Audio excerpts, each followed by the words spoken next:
Good evening. Urimai's P Ramasamy thinks it might be time for non-Malays to form their own umbrella coalition. This is following Dr Mahathir Mohamad's call for a big umbrella committee to save the Malays. But Mahathir's movement isn't going unchallenged. UMNO veterans are calling him a rogue hantu raya. Stay tuned to find out why. We also have updates on the MACC's investigation into a Sabah assembly person over an alleged corruption scandal. All that and more coming up. If there is going to be a committee under one big umbrella for Malays, should non-Malays form one too? Urimai chairperson P Ramasamy is contemplating on whether it is time for non-Malay communities to consider their own umbrella coalition. This is to defend their rapidly eroding rights in what he describes as an increasingly fragmented and directionless Malaysia. He cited Dr Mahathir Mohamad's umbrella organization for Malays and argued that the plight of non-Malays under the Pakatan, Harapan and Anwar Ibrahim-led government is equally troubling. Ramasamy said that although Mahathir stopped short of detailing the exact economic, social or political threats, his warning speaks to a broader fear: the current government's inability to manage national affairs effectively. He added that while his message was targeted at Malays, its implications apply to every ethnic group in Malaysia. He stressed that without meaningful reform and inclusive governance, the entire nation, not just the Malays, faces an ominous and uncertain future. Ramasamy also noted that Mahathir's emphasis on Malay solidarity appeared calculated, calling it an attempt to build a united front against the Anwar-led Madani government. He said whether Malays will rally under his new political umbrella remains to be seen. Dr Mahathir Mohamad said he wants to unite the Malays. However, UMNO veterans have claimed that he caused the split.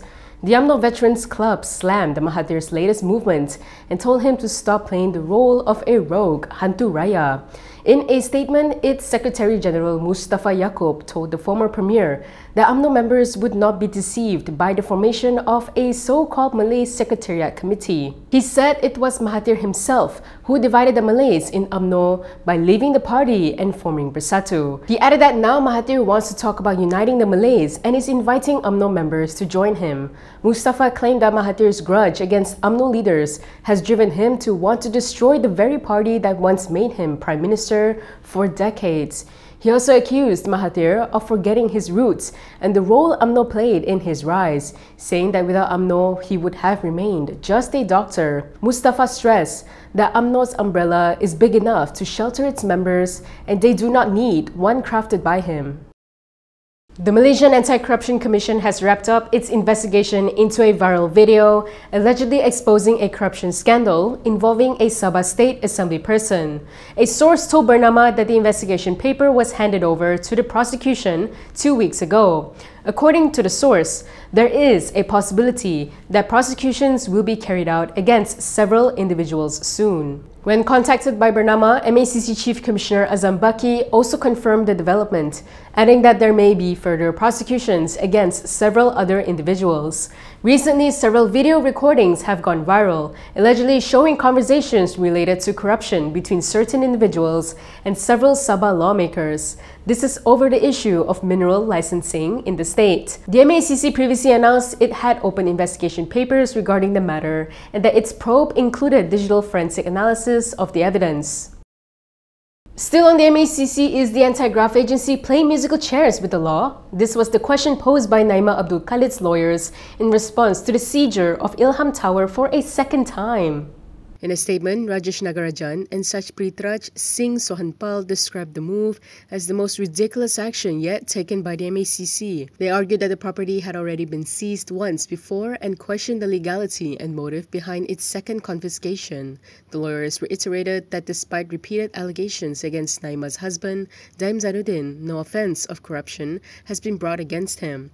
They claimed that after failing to bring any charges against him, they are harassing Naima with a second seizure. In short, they want to keep seizing our client's property even though there's no evidence of corruption, said the lawyers. They also announced plans to immediately challenge the seizure of Ilham Tower in court. This is the second seizure of the building. The first was in 2023. Earlier this week, the Kuala Lumpur High Court allowed the MACC to seize 7 properties belonging to Daim's family. This included 3 luxury homes in London and a bank account. The assets are among the items being investigated under Section 4(1) of the Anti-Money Laundering Act and Anti-Money Laundering, Anti-Terrorism Financing and Proceeds of Unlawful Activities Act 2001. The whistleblower known as Albert, who had exposed the alleged corruption scandal in Sabah, has sent a letter to the Attorney General. He claimed the police were slow to act on his report, where he had accused the Sabah governor's son-in-law, Arifin Arif, of filing a false police report. In the copy of the letter seen by Malaysia Kini, Albert's lawyer, Mahajjoth Singh, told Attorney General Dusuki Mokhtar that it has been 4 months since his client's report was lodged. He claimed that the investigating officer never recorded Albert's statements and they have not received any updates on the status of the investigation into the report.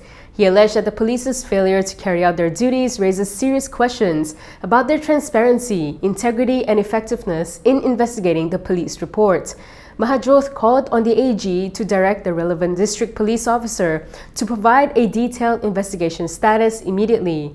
Previously, Malaysia Kini reported that Albert had claimed that Arifin, who is Sabah Governor Musa Aman's son-in-law, had offered him a settlement to silence him. The Membangkut assemblyperson had denied the allegation and lodged a police report on February 5th, claiming that he had been wrongly accused. The whistleblower then filed a police report against Arifin the next morning, claiming the latter had lodged a false report and had thereby committed an offense under Section 182 of the Penal Code. If you like the stories we produce, consider supporting us by subscribing to Malaysia Kini. Click the link in the description below or scan the QR code on your screen to subscribe. What happens when a president turns on the billionaire he once called an ally? This scene is unfolding on social media as US President Donald Trump and Elon Musk trade criticisms against one another. In a post on Truth Social, Trump had claimed that Musk was wearing thin and he had asked him to leave. He accused Musk of going crazy after losing the EV tax mandate and claimed Musk only turned on his spending bill once those perks got slashed.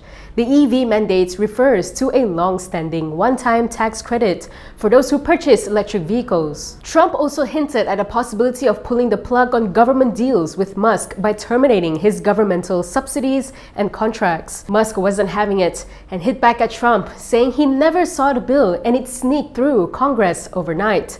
Musk also claimed he helped Trump win the 2024 election and said that it may be time for the US to establish a new political party.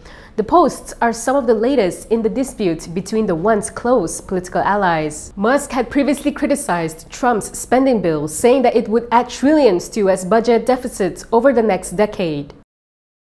A few days ago, former Prime Minister Mahathir Mohamad announced the formation of a Malay Secretariat Committee to save the Malays and restore political dominance. He stressed that the focus will be on Malay issues and efforts to regain power to solve problems. Yesterday, we asked viewers what they thought about this initiative. A majority of the voters believe that this is just a political tactic to gain power rather than resolving real issues. 27% of voters think it's an important initiative to protect the rights of the Malay. Meanwhile, 4% said there may be pros and cons to it. Several of those that voted question if the former premier is actually saving himself rather than the race. Others thought that Mahathir should have done initiatives like this when he was in power. What are your thoughts on this? Share your views in the comment section below. Next, let's take a look at some of the other headlines from today.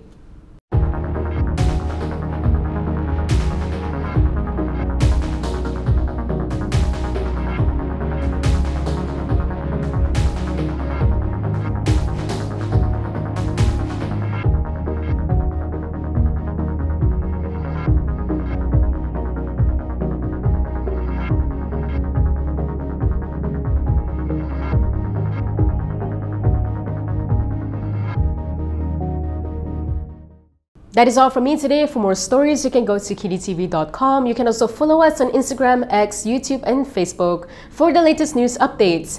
I'm Camelia. Thanks for watching.